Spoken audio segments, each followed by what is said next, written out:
Hello, S P ಅಡುಗೆಗೆ ಸ್ವಾಗತ. ಇವತ್ತು ನೀರೊಟ್ಲು ಹೇಗೆ ಮಾಡೋದು ಅಂತ ನೋಡೋಣ ಬನ್ನಿ. ನೀರೊಟ್ಲು ಅಂದರೆ ಜಾಸ್ತಿ ಜನಕ್ಕೆ ಅರ್ಥ ಆಗಲ್ಲ, ಒಬ್ಬೊಬ್ರು ಒಂದೊಂದು ಥರ ಕರೀತಾರೆ. ಇದು ಅಕ್ಕಿ ಹಿಟ್ಟಲ್ಲಿ ಮಾಡ್ತೀವಿ. ಅಕ್ಕಿ ಏನು ರುಬ್ಕೊಂಡು ಬಂದಿರ್ತೀವಲ್ವ ಅದ್ರಲ್ಲಿ ಮಾಡ್ತೀವಿ. ತುಂಬಾ ರುಚಿಯಾಗಿರುತ್ತೆ. ಈಗ ಹೇಗೆ ಮಾಡೋದು ಅಂತ ನೋಡೋಣ ಬನ್ನಿ. ಒಂದು ಸಾರಿ ಮಾಡಿಬಿಟ್ರೆ ಪದೇ ಪದೇ ಮಾಡಿ ತಿನ್ನಬೇಕು ಅನಿಸುತ್ತೆ, ಅಷ್ಟು ಚೆನ್ನಾಗಿರುತ್ತೆ. ಈಗ ಹೇಗೆ ಮಾಡೋದು ಅಂತ ನೋಡೋಣ ಬನ್ನಿ. ನಾನು ಚಿಕ್ಕದಾಗಿ ಒಂದು 4-5 ಈರುಳ್ಳಿನ ಕಟ್ ಮಾಡಿ ಇಟ್ಕೊಂಡಿದ್ದೀನಿ. ಆ್ಯಂಡ್ ಸಬ್ಬಕ್ಕಿ, ಕೊತ್ತಂಬರಿ ಸೊಪ್ಪನ್ನ ಚಿಕ್ಕದಾಗಿ ಕಟ್ ಮಾಡಿ ಚೆನ್ನಾಗಿ ತೊಳೆದಿಟ್ಕೊಂಡಿದ್ದೀನಿ. ಒಂದು ಸ್ವಲ್ಪ ರುಚಿಗೆ ತಕ್ಕಷ್ಟು ಉಪ್ಪು, ಒಂದು ಚಿಟಿಕೆ ಆಗೋಷ್ಟು ಸೋಡಾ ಆ್ಯಂಡ್ ಖಾರ ನಿಮ್ಗೆ ಎಷ್ಟು ಬೇಕೋ ಅಷ್ಟು ಆ್ಯಡ್ ಮಾಡ್ಕೊಳ್ಳಿ. ಮತ್ತು ಇದನ್ನೆಲ್ಲ ಚೆನ್ನಾಗಿ ಮಿಕ್ಸ್ ಮಾಡಿ ಆ ಖಾರದ ಪುಡಿ ಏನಿದೆ, ಉಪ್ಪು ಮತ್ತು ಈರುಳ್ಳಿ, ಕೊತ್ತಂಬರಿ ಸೊಪ್ಪು ಮತ್ತು ಸಬ್ಬಕ್ಕಿ ಸೊಪ್ಪು ಎಲ್ಲನೂ ಚೆನ್ನಾಗಿ ಮಿಕ್ಸ್ ಮಾಡ್ಕೊಳ್ಳಿ.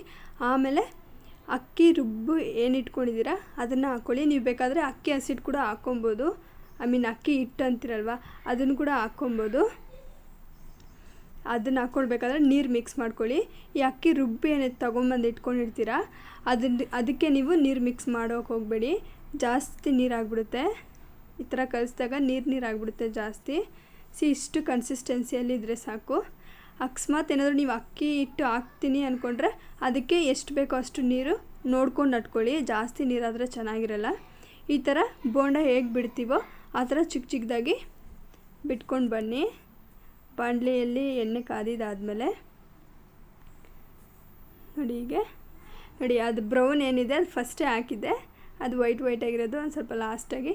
ಬ್ರೌನ್ ಏನಿದೆ ಅದು ತೆಗೆದ್ಬಿಡಿ, ಚೆನ್ನಾಗಿ ಬೆಂದಿದೆ, ಅದು ಚೆನ್ನಾಗಿ ತೆಗೆದಿಟ್ಕೊಂಬಿಡಿ. ಮತ್ತು ಹಾಕ್ಕೊಳ್ತಾಯಿದ್ದೀನಿ ನೋಡಿ, ಚೆನ್ನಾಗಿ ಬೆಂದಿದೆ.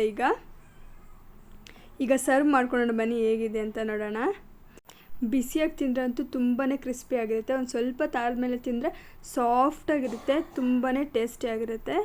ನೀವೊಂದು ಸರಿ ಮನೇಲಿ ಮಾಡಿ ನೋಡಿ ಎಷ್ಟು ಚೆನ್ನಾಗಿರುತ್ತೆ ಅಂತ. ಈ ವಿಡಿಯೋ ನಿಮ್ಗೆ ಇಷ್ಟ ಆದರೆ ಪ್ಲೀಸ್ ಸಬ್ಸ್ಕ್ರೈಬ್ ಮಾಡಿ, ಶೇರ್ ಮಾಡಿ, ಸಪೋರ್ಟ್ ಮಾಡಿ. Thank you so much.